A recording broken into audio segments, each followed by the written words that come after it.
નમો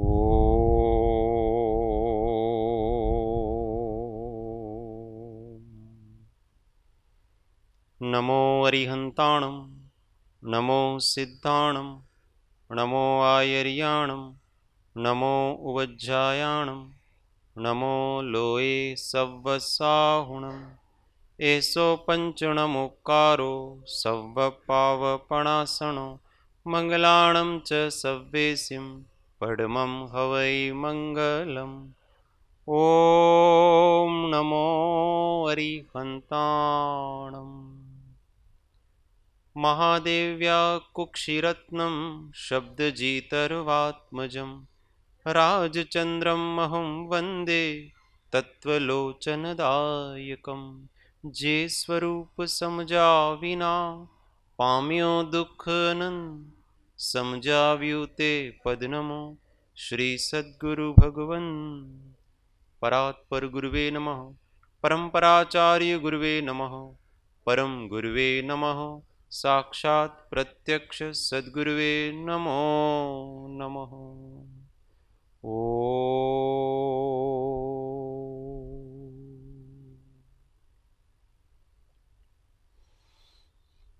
ઓમ તત્વ ચર્ચામાં પરમ તત્વજ્ઞ શ્રીમદ રાજચંદ્ર વચનામૃત 449, પૃષ્ઠ સંખ્યા 372.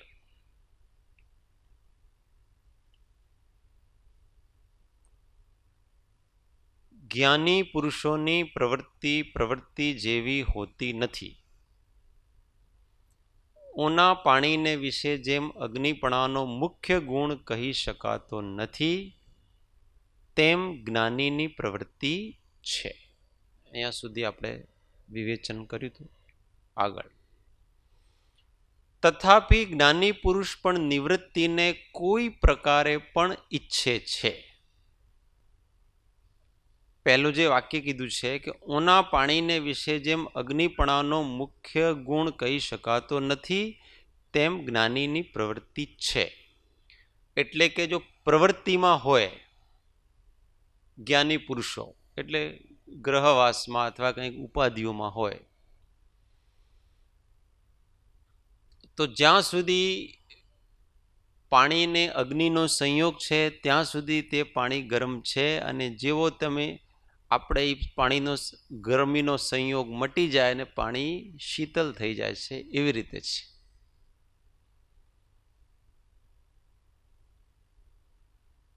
દ્રષ્ટાંત પણ સર્વથા બેસે નહીં. દ્રષ્ટાંત હંમેશા આંશિક બેસે, એક દેશ બેસે. એકચ્યુઅલી જ્યારે પાણીને અગ્નિનો સંયોગ કરાવીએ ત્યારે પાણી ગરમ આપણને લાગે છે ને, ગરમ હોય છે, પણ જ્ઞાની પુરુષો ગરમ નથી હોતા, ગરમી દેખાય છે. આ તો બીજું કોઈ દ્રષ્ટાંત મળે નહીં ને, એટલે એ દ્રષ્ટાંત આપ્યું છે માત્ર. એક હોવો ને એક દેખાવો, એમાં ઘણો અંતર ફરક છે ને. કશાય ઉત્પન્ન થવી એનો અર્થ એમ છે કે એને અગ્નિપણાનો સંયોગ થયો અને એ અગ્નિરૂપ થયો. પણ મહાત્મા પુરુષો એવું હોતું નથી. પ્રવૃત્તિ આદિ વ્યવહારના ઉદયમાં કોઈ એવો કોઈ અશાંત નથી રહેતા, અને જો અશાંત થઈ જાય તો એ પ્રવૃત્તિનો ત્યાગ કરી નાખે. કૃપાળુદેવે એક જગ્યાએ લખ્યું છે એમને 469 કે અમને ગ્રહવાસ પ્રતિબંધ રૂપ લાગતો નથી, એટલે અમે ગ્રહમાં રહીએ છીએ. જો અમને પ્રતિબંધ રૂપ લાગે તો અમે નહીં રહીએ. ભલે એ ગ્રહવાસ જો એમને કંઈ પ્રોબ્લેમ કરે તો એ ગ્રહવાસમાં નહીં રહે, પણ એમને કંઈ પ્રોબ્લેમ નથી કરતો. અઘરી વસ્તુ છે, પણ એ અઘરી વસ્તુ જાણવા જેવી છે. 469 પત્રાંક, પહેલો વાક્ય વાંચીએ, પહેલો ફકરો. જેવી દૃષ્ટિ આ આત્મા પ્રત્યે છે તેવી દૃષ્ટિ જગતના સર્વ આત્માને વિશે છે. જેવો સ્નેહ આ આત્મા પ્રત્યે છે તેવો સ્નેહ સર્વ આત્મા પ્રત્યે વર્તે છે. જેવી આ આત્માની સહજાનંદ સ્થિતિ ઈચ્છીએ છીએ તેવી જ સર્વ આત્મા પ્રત્યે ઈચ્છીએ છીએ. જે આ આત્મા માટે ઈચ્છીએ છીએ તે સર્વ આત્મા માટે ઈચ્છીએ છીએ. જેવો આ દેહ પ્રત્યે ભાવ રાખીએ છીએ તેવો જ સર્વ દેહ પ્રત્યે ભાવ રાખીએ છીએ. જેવો સર્વદેહ પ્રત્યે વર્તવાનો પ્રકાર રાખીએ છીએ તેવો જ આ દેહ પ્રત્યે પ્રકાર વર્તે છે. આ દેહમાં વિશેષ બુદ્ધિ અને બીજા દેહ પ્રત્યે વિષમ બુદ્ધિ ઘણો કરીને ક્યારેય થઈ શકતી નથી. જે સ્ત્રી આદિનો સ્વપણે સંબંધ ગણાય છે તે સ્ત્રી આદિ પ્રત્યે જે કંઈ સ્નેહ આદિક છે અથવા સમતા છે તેવા જ પ્રાય સર્વ પ્રત્યે વર્તે છે. આત્મારૂપણાના કાર્ય માત્ર પ્રવર્તન હોવાથી જગતના સર્વ પદાર્થ પ્રત્યે જેમ ઉદાસીનતા વર્તે છે તેમ સ્વપણે ગણાતા સ્ત્રી આદિ પદાર્થો પ્રત્યે વર્તે છે. કોઈ ભેદ નથી. અને જો એમ ભેદ પડે તો એ ત્યાં રહે નહીં. જો એમને પ્રતિબિંબ થઈ પડે તો રહે નહીં. એક બીજો પત્રાંક છે એમનો, અત્યારે મને યાદ નથી આવતું. એમણે સ્પષ્ટ લખ્યું છે કે અમે ગ્રહવાસમાં રહીએ છીએ તો એનું મુખ્ય કારણ એ છે કે અમને ગ્રહવાસ છે ને અત્યારે નડતો નથી. જો નડે તો અમે નહીં રહીએ, છતાં પણ નિવૃત્તિ ઈચ્છીએ છીએ.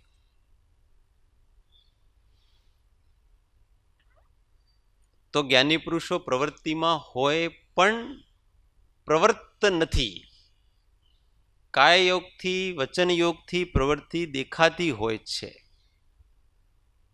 પણ મન હંમેશા શાંત રહે છે. કારણ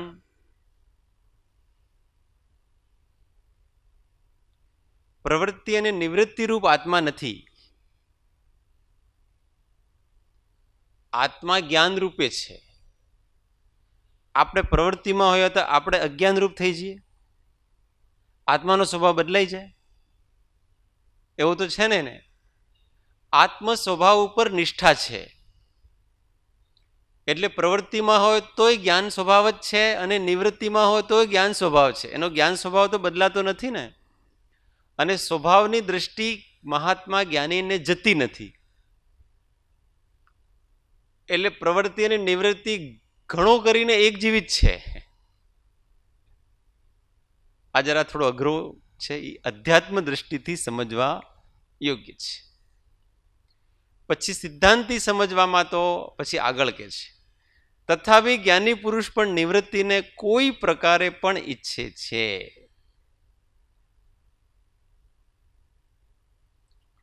સ્વભાવની દૃષ્ટિ સ્વભાવમાં રહેવા માટે, અત્યંત શાંત થવા માટે પ્રવૃત્તિમાં થોડોક પ્રયત્ન કરવો પડે છે.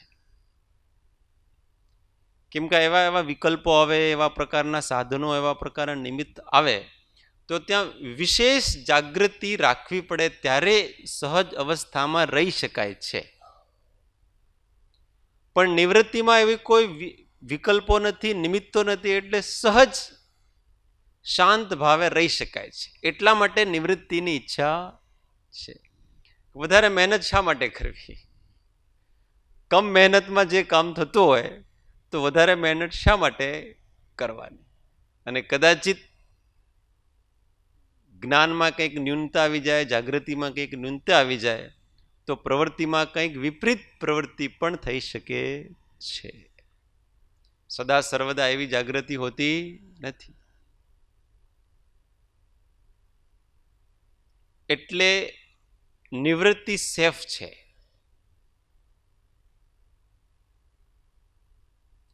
એમ પૂજ્યપાદ સ્વામી કીધું.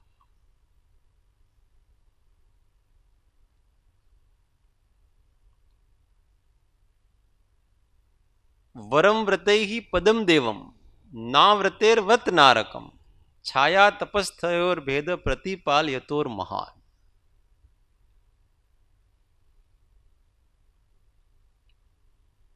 अव्रती होकर के पाप बांध करके नरकादि में घूमने से अच्छा है कि व्रती होकर के अच्छी गति में जाके धर्म ध्यान करना. जैसे हमको किसी की प्रतीक्षा करनी है. अब दृष्टांत दिया उन्होंने. हमें किसी की प्रतीक्षा करनी है तो अब गर्मी के दिन है तो प्रतीक्षा धूप में खड़े रह करके करें कि किसी वृक्ष की छाया में खड़े रह के करें। तो अच्छा ये है कि किसी वृक्ष की छाया में खड़े रह करके प्रतीक्षा करो भाई, पीछे छूट गया तो। धूप में खड़े रह करके प्रतीक्षा करने का कोई मतलब नहीं है, वो मूर्ख व्यक्ति है। इसलिए जो निवृत्ति है, निवृत्ति का मतलब होता है कि गृहवास आदि का त्याग करना, उसका नाम निवृत्ति है। और व्रत आदि को ग्रहण करना, संयम में आ जाना, जो भी पंच महाव्रत वगैरह ये सब निवृत्ति है। महाव्रत अणुव्रत जितना जिसको जितनी है उतना वो सब निवृत्ति है। तो वहां वो धूप है एक प्रकार से, तो वहां खड़े होकर के आराम से हम धर्म ध्यान पूर्वक रह सकते हैं। अभी मोक्ष तो बहुत दूर है ना, उसकी प्रतीक्षा है। जैसे कोई व्यक्ति हम चल रहे थे बहुत दूर रह गया, अब अपने को साथ मिलाना है उसको, तो भाई हम किसी वृक्ष के खड़े रहेंगे, भाई यहाँ उभा रहिए આપણે અને પછી આવશે ને પછી સાથે જઈશું। ऐसे मोक्ष तो अभी बहुत दूर है, वो होने वाला नहीं है। तो क्या करेंगे? तो हमको तो अपने आत्मभाव को संभाल के रखना। वो कैसे संभाल पाएंगे? छाया में खड़े रहकर, धूप में थोड़ी खड़े रहेंगे। साधना करने के लिए योग्य अनुकूल वातावरण चाहिए जिसमें जगत के संकल्प विकल्प हैं वो अपने को परेशान नहीं करें। तो ऐसा तो निवृत्ति है, निवृत्ति क्षेत्र है, संयम आदि। तो वहां रह करके आराम से अपना ज्ञान ध्यान तप हो सकता है। वास्तव में स्वर्ग आदि की प्राप्ति के लिए व्रत ग्रहण नहीं कर रहे हैं। संयम आदि निवृत्ति वो स्वर्ग आदि की प्राप्ति करने के लिए नहीं है, अपना ज्ञान ध्यान आराम से हो सके, कोई बहुत अधिक विक्षेप नहीं आए, इसलिए निवृत्ति क्षेत्र और संयम आदि की आवश्यकता है।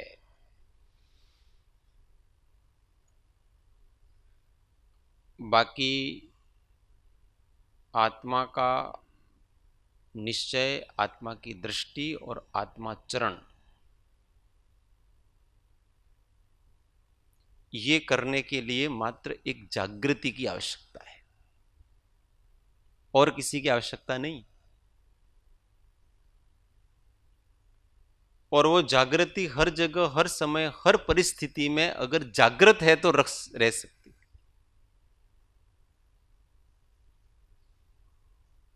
परंतु उस जागृति में जो अंतराय आते हैं, वो नीचे की भूमिका में वो अंतरायों को सहन करने की शक्ति नहीं है। इसलिए फिर अपने ऐसी जगह रहना जहां बहुत अधिक अंतराय नहीं आए। इसलिए घर गृहस्थी का त्याग करके फिर कोबा आते हैं, विकल्प खत्म। हाँ साहिब जी, सदगुरु प्रसाद, वहां भी अशांति थी थोड़ी, फिर यहां आना चालू कर दिया। अबे वो तो साहिब जी हमको बताते, ये तो हमारी शक्ति कम पड़ेगी, नहीं तो हम मुनि बन जाते हैं। वो तो ये आश्रम का डेवलपमेंट इसलिए हुआ कि उनकी शक्ति कम पड़ेगी, उनकी कमजोरी के कारण से ये है। वो उनकी कमजोरी थी कि हम सर्वसंग परित्याग नहीं कर सकते, इसलिए ये हुआ है। हाँ, अब महात्माओं की कमजोरी किसी के कल्याण का कारण बन जाती है, यही तो है। ऐसा ही है वास्तव में। ये जगत के लोगों की जो भला हो रहा है ना, वो महापुरुषों की प्रमत्तता के कारण से है, महापुरुषों के प्रमाद के कारण से है, उनकी कमजोरी के कारण से है। अगर उनकी तो इच्छा ये है कि अप्रमत्त अवस्था में रहे, हमको किसी से बोलना नहीं है, हमें किसी को उपदेश नहीं देना है, हमें तो कुछ करना नहीं है, ताम झाम, पर ऐसा रहा नहीं जाता है। रहा नहीं जाता है इसलिए क्या है, बीच का मार्ग अपनाते हैं। तो चलो भाई, हम अकेले नहीं कर सकते, थोड़ा साथ में मिल करके करेंगे, एक अच्छी जगह पे करेंगे, इसके कारण से ये हुआ सारा। तो दूसरों का तो लाभ है, स्वयं का पर बहुत लाभ इसमें नहीं है, पर उस भूमिका में स्वयं का भी लाभ है, क्योंकि हम इतना ही कर सकते थे, इससे अधिक नहीं कर सकते थे, इससे अधिक नहीं कर सकते थे, इसलिए बीच का मार्ग अपना। देश काल के अनुसार सारी चीजें होती। सभी लोग सर्वसंग परित्याग नहीं कर सकते हैं, इसलिए ये बीच के मार्ग हैं सारे। तो हम श्रावक अवस्था में तो ऐसा है कि घर में ही रहो, बस हम तो मुनि नहीं बन सकते हैं इसलिए हम घर में ही रहेंगे, ऐसा थोड़ी है। उसका बीच का मार्ग है कि न पूरी तरह से गृहस्थ न पूरी तरह से साधु, ऐसी एक बीच की भी अवस्था है जहां शांति से अपनी ज्ञान आराधना, तप की आराधना वगैरह कर सकते हैं। अच्छी बात, बहुत अच्छी बात, इस काल की अपेक्षा तो सबसे अच्छी बात है ये। तथापि ज्ञानी पुरुष पर निवृत्ति ने कोई प्रकारे पण ઈચ્છે છે, इसलिए तो कृपालुदेव जाते थे ना, क्यारेक वड़वा, क्यारेक ईडर, उत्तरसंडा, वो तो निवृत्ति। वहां तो दुकान में पैसे ले, वो ग्राहक ही आते हैं, वो तो सब घर गृहस्थी की बातें करेंगे, दूसरी बातें नहीं करेंगे। पूर्वे आराधन करेला एवं निवृत्तिना क्षेत्रों, पूर्व जन्म में आराधन किया इन सब का, इसलिए ऐसे क्षेत्र अच्छे लगते हैं। वन उपवन जोग समाधि અને સત્સંગ આદि જ્ઞાની પુરુષને પ્રવૃત્તિમાં બેઠા બેઠા વારંવાર સાંભળી આવે છે कि वहां बैठे थे उस जंगल में, हमारे गुरु महाराज थे, ऐसे उपदेश देते थे, हमने वहां साधनाएं करी थी, हम ध्यान लगाते थे, ऐसा ऐसा ज्ञान निर्मल होता है तो पूर्व की भी थोड़ी थोड़ी बातें याद आती है। थोड़ा थोड़ा अनुमान से भी पता है, थोड़ा थोड़ा जाति स्मरण से पता है, ऐसा अलग अलग प्रकार से। कभी उस जगह जाते हैं तो पता लगता है कि भाई इस जगह तो हम कई बार आ चुके, ये हम पहली बार आए हैं ऐसा लगता नहीं। ये सब, और इच्छाएं भी इसलिए होती है व्यक्ति को एकांत की, वन उपवन की, क्योंकि उसने पहले सेवन कर रखा है इस साल सहज। तो प्रवृत्ति में बैठा बैठा वारंवार सांभरी आवे छे। दुकान पे बैठे बैठे वो वहाँ ऐसे ऐसे सत्संग हो रहा था, गुरुदेव ऐसे पेड़ के नीचे बैठे थे, ये बोध दे रहे थे, इस विषय पे चर्चा कर रहे थे, ऐसे समाधिस्थ होते थे, ये सब चीजें ख्याल में आती, कभी सपनों में भी आती, कभी ऐसे अचानक आ जाती, कोई प्रसंग नहीं, कुछ नहीं, चल रहे हैं, अचानक कोई ऐसी वस्तु याद आ गई। वो जब क्षयोपशम होता है तो पूर्व का कब आ जाता है पता नहीं, कभी किसी को नींद में आता है, किसी को खाते खाते हो जाता है, कभी किसी को क्या हो जाता है, कभी चलते चलते हो जाता है। पूर्व का स्मरण कब हो जाए कोई ठिकाना नहीं। उसके लिए ध्यान लगा करके बैठने की जरूरत नहीं है। कोई निमित्त पड़ गया और पता पड़ गया है कि ये इसको हमने पहले भी सेवन किया है, ये चर्चाएं हमने पहले भी कई बार कर चुके हैं, ये कोई नई वस्तु है, ये सब पहले भी हम सुन चुके हैं। इसके बाद ये होगा, इसके बाद अब ये व्यक्ति आएगा, अब ये व्यक्ति आकर के ये बात करेगा, ऐसा ही होता है। ये सब ज्ञान की निर्मलता के कारण से, किसी कारण से हो जाता है क्षयोपशम। ये बहुत बड़ी बातें नहीं है, इसमें कभी नहीं उलझना। अपने यहाँ तो किसी को कोई जाति स्मरण ज्ञान के अवधि ज्ञान उसको बहुत बड़ा मानते हैं और घना मोटा है। कभी भी भूत भविष्य में जाने वाले लोगों को बहुत बड़ा मानने की जरूरत नहीं, तो सहज हो रहा है। वर्तमान की उपाधियां कोई कम है कि पीछे वाली और ले। अभी ही यहां ऐसी बहुत सी वस्तुएं हैं जो अपनी स्मृति का पीछा ही नहीं छोड़ रही है, बार बार याद आ रही है, और उससे आगे पहले का पूर्व जन्मों का भी अगर हमको याद आए तो फिर हमारी तो समस्या और बढ़ जाए, और भविष्य काल के भी हमको कुछ याद आए तो और वो भी दिखे कभी ज्ञान में, तो और समस्या बढ़ जाए। ये सब समाधि में अवरोध रूप है, चाहे वो स्मरण पूर्व का हो, चाहे वो भविष्य का हो, कोई भी हो, परंतु वो केवल विकल्प जगाएगा। ज्ञानियों को आते हैं, नहीं आते हैं ऐसा नहीं है, और उससे वैराग्य आदि भी लेते हैं, इसमें सर्वथा ऐसा नहीं है कि वो, परंतु तथारु वैराग्य आदि नहीं हो और पूर्व का स्मरण वगैरह आ जाए तो उसके और ज्यादा उपाधियां खड़ी हो जाती। अभी यहाँ एक पत्नी ने, एक माँ ने बेटा तो संभालने जाते, फिर दूसरा परिवार बन गया उसके। मैं पूर्व जन्म में तुम्हारा बेटा था, तुम्हारा पति था, तब उसको कैसे संभालो, परेशानी और खड़ी हो गई। यहाँ तो बिन बुलाए समस्या है। इसलिए कभी भी भूत भविष्य के ज्ञान में पड़ना नहीं। वो ज्ञान अगर हमको हो जाएगा तो हम और अधिक परेशानी में आ जाएंगे, विकल्प और अधिक खड़े हो जाएंगे। वर्तमान को संभालें। हमको तो वर्तमान में भी विकल्प नहीं करना है, तो भूतकाल को काहे को करना और भविष्य का किस लिए करना। इसलिए हमेशा आत्मदृष्टि को ऊपर रखना। उलझ जाते हैं लोग साधना करते करते, भूत भविष्य की कल्पनाओं में, रिद्धियों में, सिद्धियों में, और वर्तमान आत्मा को भूल जाते हैं। मैं वर्तमान में हूं, यही सत्य है। और वास्तविकता यह है कि भूत और भविष्य नाम की कोई वस्तु ही नहीं है।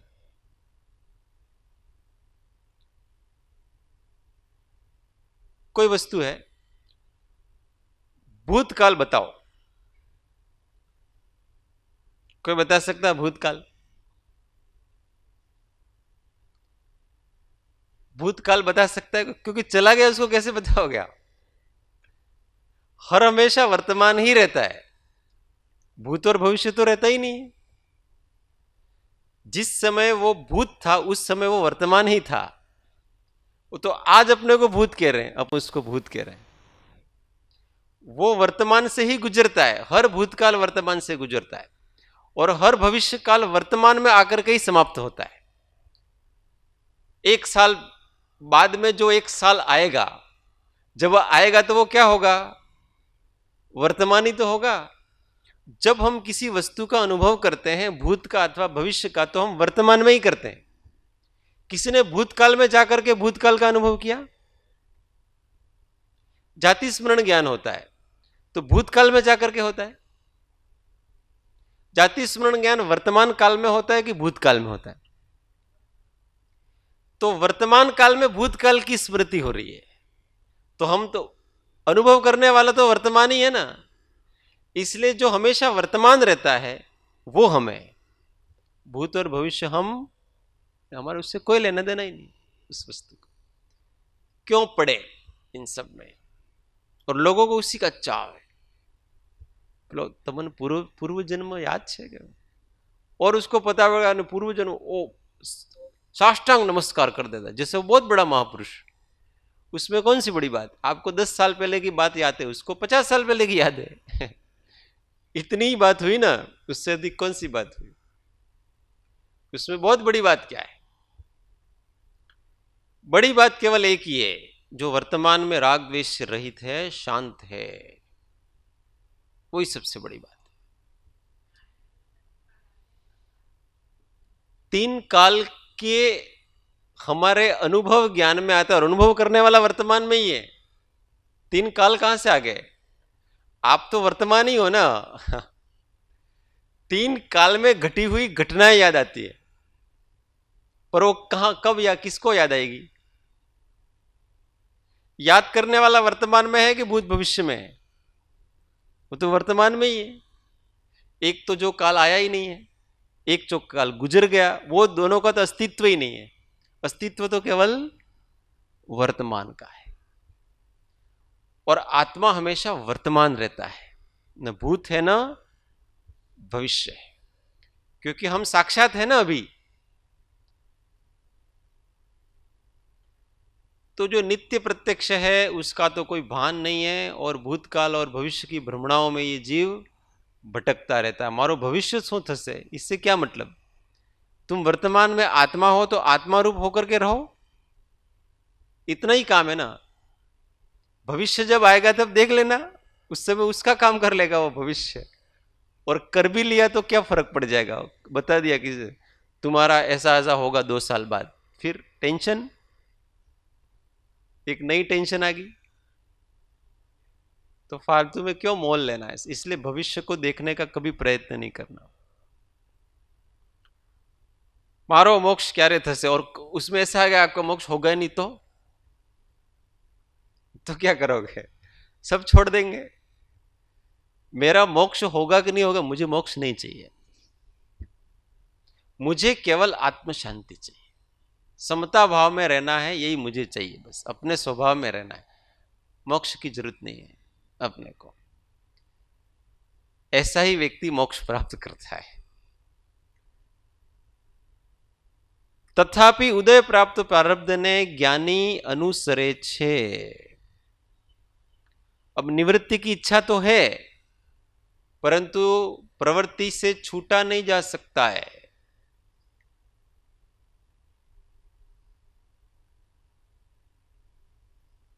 तो किसने रोका है? तर्क करें अपन, आपको किसने रोका? तर्क की दृष्टि से तो ऐसा ही कहा जाए ना।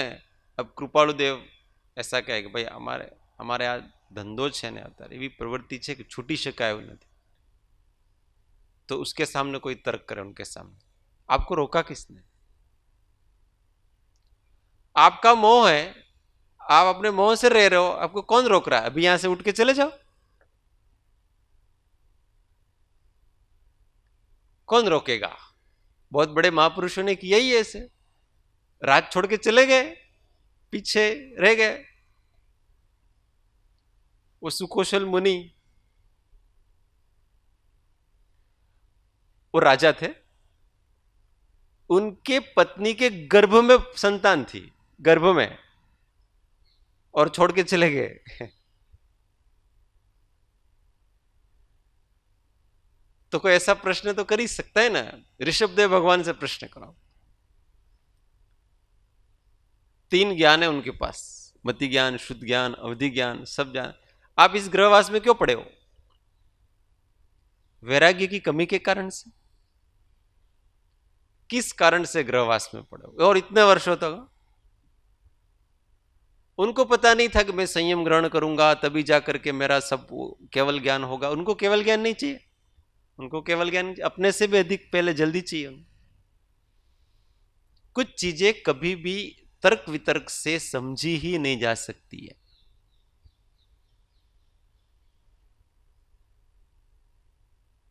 इसलिए कोई तर्क करते हैं तो महात्मा पुरुष केवल चुप रहते हैं उसमें, और ज्यादा करें तो इतना कह देते हैं हमारी कमजोरी है, बस इतना उसको खुश हो जाता हो। मेरी बात मान ली ना, वो खुश हो जाएगा। पर आत्मा के स्वरूप को समझा ही नहीं व्यक्ति। आत्मा के स्वरूप को समझेगा तब पता पड़ेगा कि महात्मा पुरुष प्रवृत्ति और निवृत्ति में एक जैसे रहते हैं।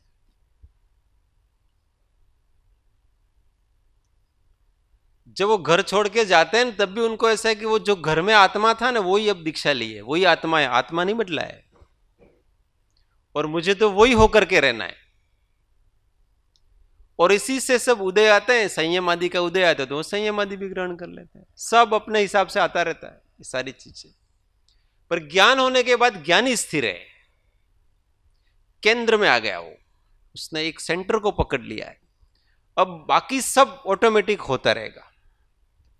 भावनाएं भी आएंगी और भावना के अनुसार वो भवन भी जब बनने हैं, जब बन जाएंगे, कोई आकुलता व्याकुलता बहुत नहीं।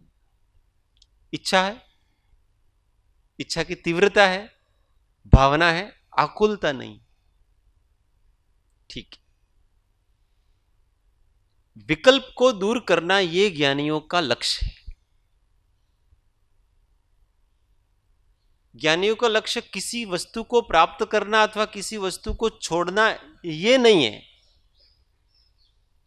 तो हर समय वो अपने विकल्प को उपशमित करने का प्रयत्न करते, क्योंकि कोई वस्तु हमें हमारे संयोग वगैरह होना वो तो हमारे प्रारब्ध के अधीन है, उदय के अधीन है। पर वर्तमान में उसका विकल्प क्यों किया जाए? मैं समता स्वभावी हूं, समता में रहो। क्या हम वर्तमान में आत्मा नहीं? अभी यहां बैठे हैं तो हम आत्मा नहीं? तो अभी यहाँ बैठे बैठे हमको स्वभाव में रहना चाहिए कि दूसरा भविष्य का चिंतन करना चाहिए कि मैं जब सारी गृहस्थी का त्याग कर दूंगा न जंगल में जाऊंगा न फिर किसी पेड़ के नीचे बैठूंगा तब ध्यान करूंगा आत्मा का। ऐसा है क्या? वर्तमान में नहीं करेंगे हम। इस कुर्सी को हम पेड़ क्यों नहीं समझ लेते और इस स्वाध्याय को वृक्ष की छाया क्यों नहीं समझ लेते? वही हो गया जंगल। तो जो हमेशा हर समय केवल और केवल निर्विकल्प होने का प्रयत्न करता है वो ही मुनि बन सकता है। वास्तविक मुनि तो वही है, उसको किसी की कोई अपेक्षा नहीं है। जो परिस्थितियां आती जाएंगी बनता जाएगा, सारा ऑटोमेटिक सहज होता जाएगा, आकुलता व्याकुलता कुछ नहीं। और ऐसे व्यक्ति संयम आदि ग्रहण करते हैं, मुनि बनते हैं, तो उनको ऐसा थोड़ा लगता है कि हमने कोई विशेष काम कर लिया। वैसे ही है वो, जैसे घर में वो राजा सिंहासन पर बैठता रहा, जितना शांत था ना, वहां भी वही है। थोड़ा बहुत बदलता है परिणामों में, परिणाम ही नहीं बदल रहा उनका, उनकी दृष्टि नहीं बदल रही है। ये थोड़ी सी कठिन बात है, अध्यात्म दृष्टि से समझ में आए ऐसी वस्तु कुछ। तथापि उदय प्राप्त प्रारब्ध ने ज्ञानी अनुसरे छे, सत्संगनी रुचि रहे छे।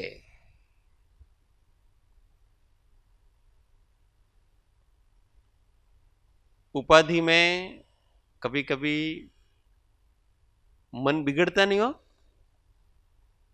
सच्चे ज्ञानी कभी अपसेट नहीं होते हैं, परंतु बार बार ऐसे ऐसे जगत के लोगों से सहज अरती है। वो सहज उनके स्वभावगत ही अच्छा नहीं लगता हो। कोई समस्या नहीं है असत्संगियों से, समस्या है तो वो ज्ञानी नहीं है। घर में है, घर वालों से कोई समस्या नहीं है उनको, पर सहज ही वो वातावरण उसको अच्छा नहीं लगता है। शुद्धि प्रिय है, अशुद्धता सहज अच्छी नहीं लगती। विकल्पों में डालने वाले लोग सहज अच्छे नहीं लगते। समस्या के कारण से नहीं है, उनको कोई समस्या नहीं। अगर उनको द्वेष हो तो वो ज्ञानी है ही नहीं। आकुल व्याकुल हो तो वो ज्ञानी है ही नहीं। पर सहज ही अब संबंध खत्म हो गया ना। किसी वस्तु की जब तक आवश्यकता रहती है तब तक उसके साथ उसका संबंध बना रहता है, अगर आवश्यकता है। अब जीवन में आवश्यकता ही नहीं, संबंध कैसे बना रहेगा उसका? वो घर में रहेगा कैसे? जब तक उसको घर वालों की हेल्प की आवश्यकता थी अथवा किसी की, तब तक रहेगा वो।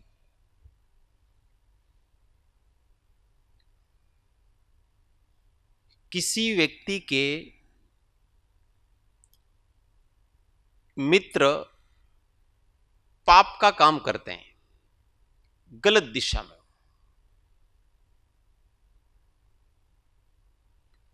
जब तक उसको पाप के प्रति, वो व्यक्ति पाप का काम नहीं करता, वो केवल उनके साथ रहता है बस। उनकी मित्र मंडली ऐसी है, वो केवल साथ रहे, वो पाप करता नहीं है। उल्टा उसको समझाता भी है कि भाई देखो, ये सब चीजें नहीं करनी चाहिए, ये गलत बात है, कभी न कभी तुमको इसका परिणाम भुगतना ही पड़ेगा ऐसे। परंतु छोड़ नहीं पा रहा है वो उनको। क्यों छोड़ नहीं पा रहा है? जब आप उनको गलत समझते हो तो आप उनके साथ रहते ही क्यों? जब तक वो रहता है तब तक कहीं न कहीं गहरे गहरे में उनके प्रति अनुराग है, पाप के प्रति भी है, उसके प्रति भी है, अथवा मोह है कहीं न कहीं गहरे गहरे में, इसलिए छोड़ नहीं पाता। जैसे मोह भंग हुआ, छूट गया। ऐसा था कि मैं मित्रों के बिना कैसे रहूं, भले कैसे भी मेरे मित्र हैं, परंतु मेरे कठिन परिस्थितियों में यही काम आएंगे। ऐसा उसको अभी भी कहीं न कहीं उनको छूटने में अपनी असुरक्षा का भाव लगता है, उनसे छूटने में, इसीलिए उनकी बुरी वस्तु का भी वो साथ दे रहा है। वो नहीं करता है पर वो साथ दे रहा है। कहीं नहीं कि उनके प्रति कोमलता है, क्योंकि खुद के लिए आवश्यकता लग रही है अभी तक।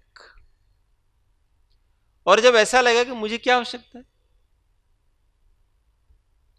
उस दिन वो उन मित्रों का साथ छोड़ देगा, क्योंकि आवश्यकता नहीं रही ना। मैं स्वयं सुरक्षित हूं, मुझे उनसे कोई सुरक्षा मिलने वाली नहीं। ऐसे व्यक्ति तब तक गृहवास आदि में रहता है जब तक कि उसको उसकी सुरक्षा का थोड़ा बहुत है, अभी असंग रह हो नहीं पाता है। कहीं तो राग बन गया है, बच गया, अथवा कहीं असुरक्षा का भाव है, अथवा कहीं मोह है, तब तक रहता है। जब उनकी आवश्यकता ही नहीं लग रही है तो अपने आप छूट जाएगा वो। तो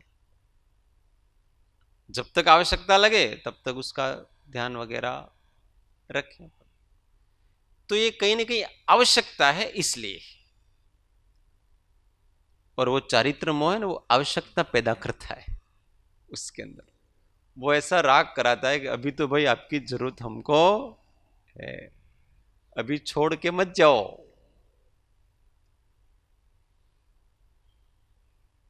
वो लव कुश दीक्षा ले रहे थे ना, राम जी उनको समझाते हैं, भाई अभी छोड़ के मत जाओ, अभी हमको आपकी आवश्यकता। पर लव कुश को नहीं रही कि आपके बिना भी हमारा परमार्थ काम होगा, तो चले गए। कहीं ना कहीं जीव बंधा है, अपने कारण से बंधा हुआ है। वो अपने कारणों का खोज करेगा तो उसको मिल जाएगा, अथवा उसकी पात्रता उतनी ही है अभी। तो ज्ञानी महात्मा बहुत बुद्धिमान होते हैं, अपने को देखते हैं कि मैं कितना हूं और कितना आगे जा सकता हूं। वो बराबर अपना मापदंड कर लेते हैं कि भाई अभी इस प्रकार का जीवन अभी थोड़ी देर इतना मान्य है, फिर थोड़ा आगे बढ़ेंगे तो इस प्रकार का जीवन मान्य है, फिर थोड़ा आगे बढ़ेंगे तो इस प्रकार का जीवन मान्य है। बेहोशी में कुछ जीवन जीते, होश पूर्वक सारा जीवन, और फिर जहां है स्वीकार भाव। जब तक आप जिस स्टेज पे हो उस स्टेज में परफेक्शन नहीं आता है, तब तक उस स्टेज का त्याग मत करो। जब तक हम जिस सीढ़ी पे खड़े हैं, मतलब अपन ऊपर चढ़ रहे हैं, तो अपने को पहली सीढ़ी पर पैर रखना है। अब पहली सीढ़ी पर जब तक बराबर पैर नहीं रखो तब तक दूसरी सीढ़ी चढ़ने का प्रयत्न मत करो, नहीं तो क्या हो जाएगा, गिर जाएंगे। व्यक्ति ऐसा करता है, पहली सीढ़ी पर तो बराबर अभी टिक ही नहीं पा रहा है और वो दूसरी पे पैर रखने का प्रयत्न कर रहा है, तो गिरेगा ही गिरेगा, निश्चित रूप से गिरेगा वो। इसलिए जिस सीढ़ी पर बैठे हैं वहां परफेक्शन लाओ जीवन में, अगली सीढ़ी में अपने आप चले जाएंगे। अभी ज्ञान के कोई ठिकाने नहीं है ना, व्यक्ति बहुत बड़ा ऊपर जाने का विचार करता है। ज्ञान के ठिकाने नहीं है ना, चारित्र लेना चाहता है, तो ज्ञान के साथ ही आएगा। अपनी स्टेज को हमेशा अपने को देखना चाहिए, कौन सी स्टेज, तब तक वो जीवन को स्वीकार है, ऐसा जीवन है। हम धीमे धीमे और फिर सहज छूटेगा उसका अंदर वाला मार्ग है सारा का सारा। संपूर्ण समाधान जब तक नहीं होता है, संपूर्ण विश्रांति जब तक नहीं आती है जीवन में, समस्त प्रकार के संशयों, समस्त प्रकार के अज्ञान, समस्त प्रकार के भय इत्यादि का नाश नहीं होता है, ज्ञान से होता है। इसलिए क्या होती है, सत्संगनी रुचि रहे। सत्संग में क्या होता है बताएं, समाधान होता है सत्संगियों से, तेनो लक्ष्य रहे छे, उसका लक्ष्य रहता है। ते वखत अत्र वखत नियमित नहीं, वो समय है, वो इस समय अभी हमारा ऐसा नियमित नहीं है, नियमित सत्संग नहीं कर सकते, नियमित कुछ कर नहीं कर सकते हैं। ये उन्होंने अपनी विडंबना बताई है, ये अपनी कमजोरी बताई है, इसको आदर्श नहीं मानने का है। प्रॉब्लम यही, हम महापुरुषों की कमजोरी को आदर्श मान लेते हैं। કૃપાળુ દેવે ગ્રહવાસમાં હતા, આપણે તો રહેવું જ જોઈએ ને, એમાં શું વાંધો છે? पर वो तो ग्रहवास में थे पर शांत थे, उनको कोई अशांति नहीं थी। आपत्ति, जब आपत्ति नहीं लगे, उपाधि जब उपाधि नहीं लगे, तो समझना अब उपाधि त्याग का समय आ गया है। आपत्ति जब आपत्ति नहीं लगे, उपाधि जब उपाधि नहीं लगे, इतना समभाव जब आ गया है, तब समझना कि उपाधि त्यागने का समय आ गया, अथवा तो उपाधि जाएगी, टिक ही नहीं सकता वो व्यक्ति। पर जब तक हमको अभी तक जगत में समस्याएं हैं, तब तक जगत में ही रहना इष्ट है, क्योंकि नई जगह जाके नई समस्याएं खड़ी करेंगे, क्योंकि समस्या समझने का अज्ञान नहीं गया है। समस्या हमको कब लगती है पता है? अज्ञान के कारण से, और वो तो गया ही नहीं अभी। तो वहां जाकर के ऊपर की स्टेज में नया अज्ञान खड़ा करेंगे हम, नया अभिमान खड़ा करेंगे हम, सारी चीज।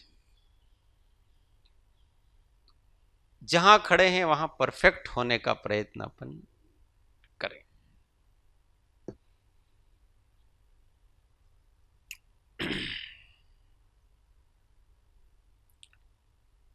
और हमेशा त्याग का लक्ष्य रखें। त्याग ऊपर लक्ष्य राखो, कृपालदेव कीधुं। पर तब तक त्याग नहीं करना जब तक वो अभ्यंतर नहीं हो, नहीं तो वापस वही विकल्प, वही नया संसार, नई चीजें, नई बीमारियां सब चालू हो जाएगी। और त्याग का अहंकार होगा, विकल्प नहीं जाएंगे। और वास्तव में तो त्याग निर्विकल्प होने के लिए किया था, अब नए विकल्प आ गए। इसलिए ज्ञान की अवस्था को हमेशा समझने का प्रयत्न करें कि वास्तविक ज्ञान की अवस्था क्या है। धीमे धीमे समझ में, दृष्टि रखने से धीमे धीमे समझ में आता।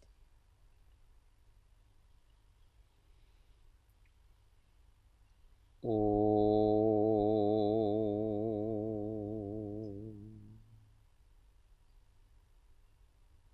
सुखधाम अनंत सुसंत चहि, दिन रात्र रहे तध्यानमयि, पर शांति अनंत सुधामय जे, प्रणमो पद तेवरते जय। ओ प्रणमो पद तेवरते। सद्गुरु परम कृपाल त्रिलोकनाथ की जय, सब संतन की जय। आनंद घन ओ।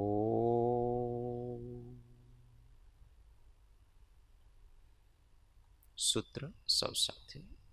हूँ आत्मा छूं, आपनो सेवक छूं, सौनो मित्र छूं। हूँ आत्मा छूं, आपनो सेवक छूं, सौनो मित्र छूं। हूँ आत्मा छूं, आपनो सेवक छूं, सौनो मित्र छूं। ओ।